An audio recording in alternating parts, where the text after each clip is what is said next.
আসলে কালীগঞ্জের লোক বড় ধরনের একটা সম্পদ হারাই ফেলল। আমরা সকাল 8টার দিকে জানতে পারলাম যে তিনি আর নাই।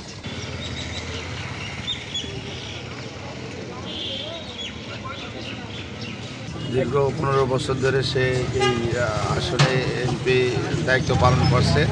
দলবল নির্বিশেষে সবাই তাকে খুব সুন্দর চোখে দেখে এবং ভালো চোখে দেখে। তার কাছে কোনো লোক যদি বিবাদ আসে তাহলে সে দেখে না যে সে আসলে কী দল করে, কী কাজ করে, কী কর্ম করা। সে লোকটা বিবাদে পড়েছে, তার উদ্ধার করতে হবে, এই মনোভাবটাই তার ভিতরে সবসময় জন্য বিরাজ করত। আসলে কালীগঞ্জের লোক বড় ধরনের একটা সম্পদ হারাই ফেলল। যে সম্পদ, যে সাথী, যে ছায়া, এ পূরণ হবার না। আপনারা কখন জানলেন বা কিভাবে?